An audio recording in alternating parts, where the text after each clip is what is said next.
Hello friends, welcome to my YouTube channel. आज हम लोग हिंदी वर्णमाला का पार्ट 1 कंप्लीट करेंगे, जो सभी प्रतियोगी परीक्षाओं के लिए बेहद ही महत्वपूर्ण है, जिनमें जिनमें से हिंदी पूछी जाती है। और हमारे चैनल में सभी सब्जेक्ट की प्लेलिस्ट सीरीज वाइज बनाई गई है। जो लोग नए हैं जाकर देख सकते हैं, और अगर वीडियो अच्छा लगे तो चैनल को सब्सक्राइब करें, वीडियो को लाइक करें, कमेंट करें। चलिए देखते हैं हम लोग यहाँ पे पहला पॉइंट हमारा है। पहला पॉइंट हमारा यहाँ पे है कि वर्ण किसे कहते हैं, वर्ण का मतलब क्या होता है, या फिर वर्ण को ही अक्षर कहा जाता है। तो अब देखते हैं यहाँ पे कि वह सबसे छोटी ध्वनि जिसके और टुकड़े नहीं किए जा सकते वर्ण कहलाती है। क्या सबसे छोटी ध्वनि जो होती है जिसे डिवाइड नहीं किया जा सकता उसे ही वर्ण कहा जाता है। और दूसरे शब्दों में भाषा की सबसे छोटी इकाई ध्वनि है, और इस ध्वनि को वर्ण कहते हैं। अब यहाँ पे वेरी इंपॉर्टेंट पॉइंट ये है कि भाषा की सबसे छोटी इकाई क्या होती है, भाषा की सबसे छोटी इकाई ध्वनि होती है। ये क्वेश्चन बहुत ही बार पूछा गया है कि भाषा की सबसे छोटी इकाई क्या होती है, तो क्या बताएंगे, भाषा की सबसे छोटी इकाई होती है ध्वनि। उसके बाद जैसे एग्जाम्पल देखते हैं हम लोग यहाँ पे आ, ई, व, च, का, ख इत्यादि। अब क्या इनको हम लोग डिवाइड नहीं कर सकते, तो यही क्या है, यही हमारे वर्ण हैं। उसके बाद एग्जाम्पल देखते हैं हम लोग यहाँ पे मूल ध्वनियों को यहाँ स्पष्ट किया जा सकता है। राम और गया में चार चार मूल ध्वनियाँ हैं जिनके खंड नहीं किए जा सकते। देखो जैसे राम जब लिखा जाएगा तो रा बनेगा, फिर उसमें बड़ा आ, मा और छोटा आ। तो यही क्या है, ये चार मूल ध्वनियाँ हैं। अब इनको डिवाइड नहीं किया जा सकता, तो यही क्या है, यही हमारे वर्ण है।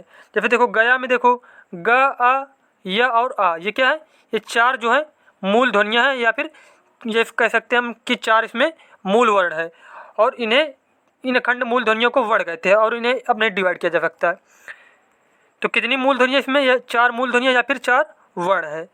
और हिंदी में 52 वर्ण है। कितने वर्ण है हिंदी में, टोटल जो वर्णों की संख्या है वो है 52 वर्ण। ये भी मोस्ट इंपॉर्टेंट पॉइंट है कि हिंदी में कितने वर्ण है, तो बताएंगे हम लोग 52 वर्ण है। उसके बाद नेक्स्ट पॉइंट हमारा है कि वर्णमाला किसे कहा जाता है। तो वर्णों के समूह को वर्णमाला कहते हैं। क्या कि वर्णों के जो समूह है, अभी बताया ना कि वर्ण क्या होता है, उन्हीं के समूह को कहा जाता है वर्णमाला। हिंदी भाषा में वर्ण दो प्रकार के होते हैं। ये भी वेरी इंपॉर्टेंट पॉइंट है। ये सारे पॉइंट मोस्ट इंपॉर्टेंट है, पेपर में आ जाएगा कि हिंदी वर्णमाला में वर्ण कितने प्रकार के होते हैं, तो क्या बताएंगे, दो प्रकार के। और कुल वर्णों की संख्या कितनी है, तब बताएंगे 52। अब पहला वर्ण है स्वर। हमारे वर्णों के अंतर्गत पहला कौन सा आता है, स्वर, और दूसरा व्यंजन। अब हिंदी वर्णमाला में टोटल स्वरों की संख्या कितनी है, प्रेजेंट टाइम में जो स्वरों की संख्या वो कितनी है, 11 स्वर है। और ये व्यंजन के बारे में हम लोग नेक्स्ट वीडियो में पढ़ेंगे। आज हम लोग पहले पूरे स्वरों के बारे में पढ़ेंगे, ठीक है। तो हिंदी वर्णमाला में स्वरों की संख्या कितनी है, 11 स्वर है। और जो व्यंजनों की संख्या है वो है 41। कितनी टोटल जो व्यंजन है वो कितने हैं, 41। और मूल व्यंजन कितने हैं, मूल व्यंजन की संख्या है, मूल व्यंजन की संख्या 33 है। और कुल व्यंजन जो है, कुल व्यंजन की संख्या है यहाँ पे 41। और वर्णमाला में स्वर कितने हैं, तो 11 स्वर हैं। चलिए देखते हैं हम लोग यहाँ पे जो 11 स्वर हैं, देखो कौन कौन से होते हैं। आ, बड़ा आ, छोटी बड़ी ऊ, छोटा ऊ, बड़ा ऊ, और ऋषि ए ऐ ओ औ। ये क्या है, यही हमारे 11 स्वर हैं। अब स्वर को कितने पार्ट में डिवाइड किया गया है, तो स्वर के 3 भेद होते हैं। कितने भेद होते हैं, स्वर के 3 भेद होते हैं। पहला हमारा है हस्त स्वर, दूसरा है दीर्घ स्वर, और तीसरा है क्लुप्त स्वर। कितने स्वर होते हैं, 3 स्वर होते हैं। अब हस्त स्वर के बारे में देखते हैं हम लोग।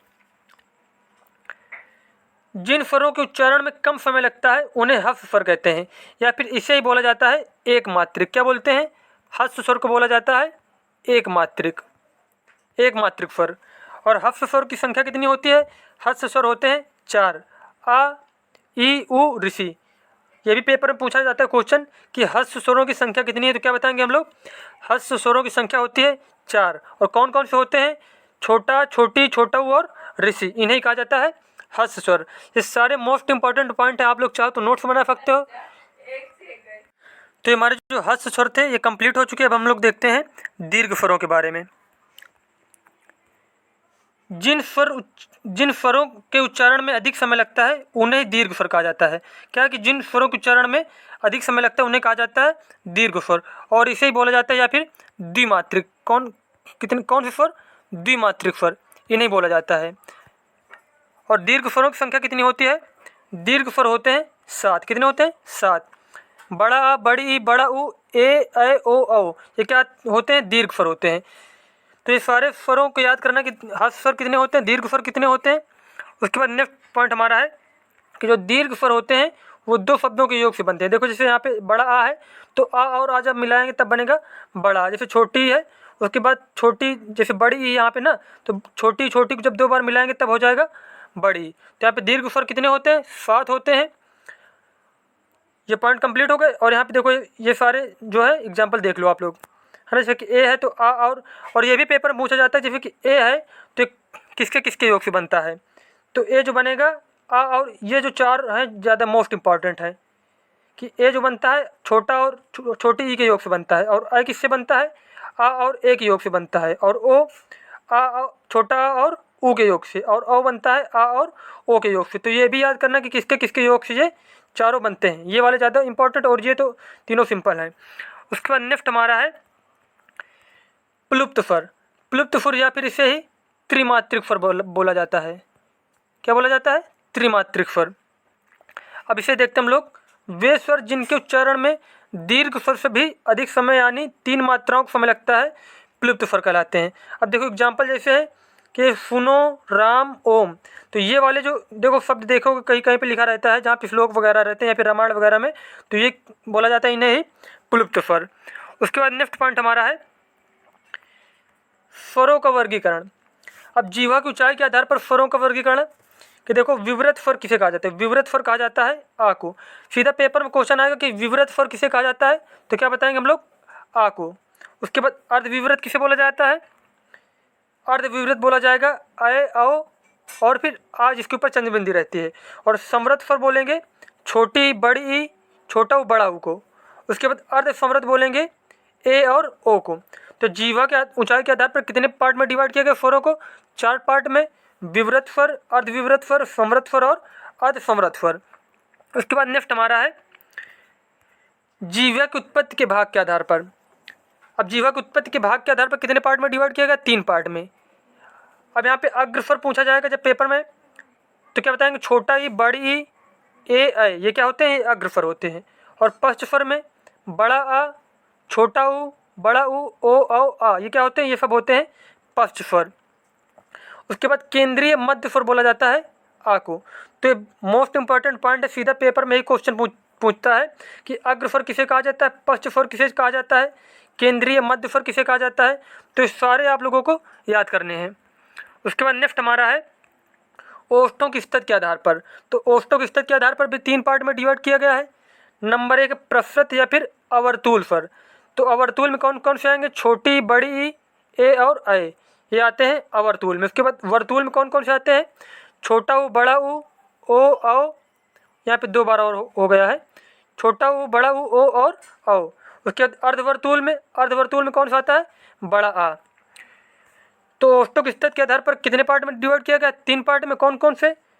प्रसृत या फिर अवर्तुल, वर्तुल और अर्धवर्तुल। उसके बाद नेक्स्ट हमारा है स्थान के आधार पर। स्थान के आधार पर कितने पार्ट में डिवाइड किया गया है? स्थान के आधार पर डिवाइड किया गया है 8 पार्ट में। अब पेपर में पूछा जाता है कि कंठ स्वर कौन कौन से हैं, तो क्या बताएंगे? छोटा और बड़ा। छोटा और बड़ा क्या होते हैं? कंठ स्वर। उसके बाद तालव्य स्वर, छोटी बड़ी। छोटी बड़ी क्या होती है? तालव्य स्वर। उसके बाद मूर्धन्य स्वर कौन सा होता है? मूर्धन्य स्वर होता है ऋषि। ओष्ठ स्वर फिर कौन कौन से होते हैं?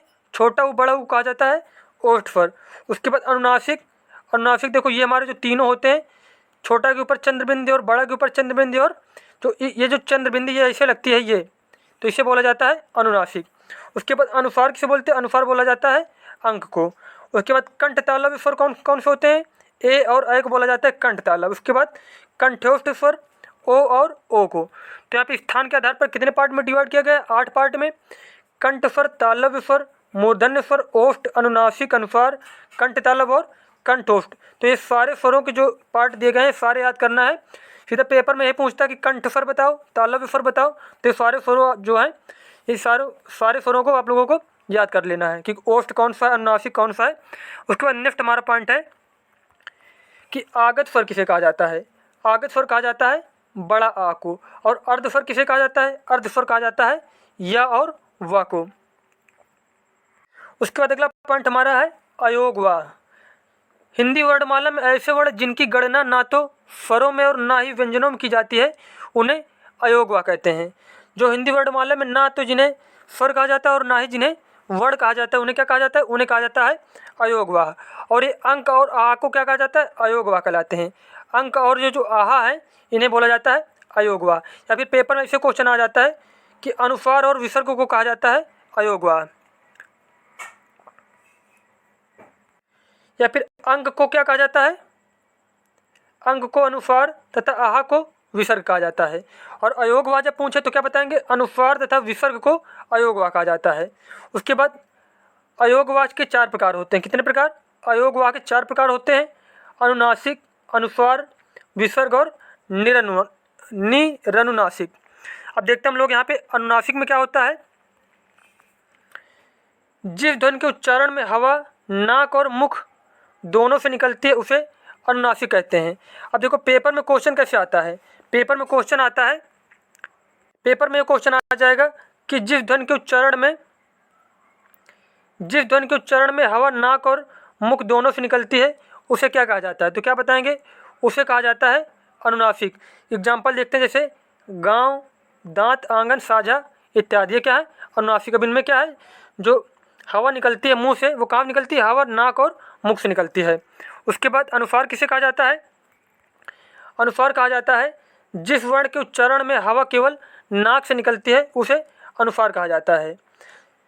जैसे कि अंगूर, अंगद, कंकन, आप लोग मुंह से बोल के भी देख सकते हैं, तो यहाँ पे जो हवा निकलेगी वो कहाँ निकलेगी, केवल नाक से निकलेगी। और विसर्ग किसे कहा जाता है, जिस ध्वनि के उच्चारण में हा की तरह होता है उसे विसर्ग कहते हैं, जिसमें मतलब हा की ध्वनि निकले। जैसे कि मनः कामना, पयः पान, अतः, स्वतः, दुख, इसमें क्या निकल रही है, हा वाली ध्वनि निकल रही है, तो ये सब क्या है, विसर्ग। और हिंदी में बोला जाता है इसे विसर्ग, है ना। उसके बाद नेक्स्ट पॉइंट हमारा है कि निरनुनासिक। अब निरनुनासिक से क्या तात्पर्य है कि केवल मुंह से बोले जाने वाला सस्वर वर्णों को निरनुनासिक कहते हैं। जैसे कि इधर उधर, आप, अपना, घर इत्यादि, इसमें क्या है कि केवल मुख से जो है हवा निकलती है। तो ये हमारे जो वर्णमाला का पार्ट 1 था जिसमें स्वरों के बारे में हम लोग पढ़े हैं, तो ये सारे पॉइंट कंप्लीट हो चुके हैं। और इसके बाद नेक्स्ट वीडियो में हम लोग पढ़ेंगे वर्ड उसके व्यंजन के बारे में। और अगर आप लोगों को वीडियो अच्छा लगा हो तो चैनल को सब्सक्राइब करें, वीडियो को लाइक करें, कमेंट करें। मिलते हैं नेक्स्ट वीडियो में, धन्यवाद।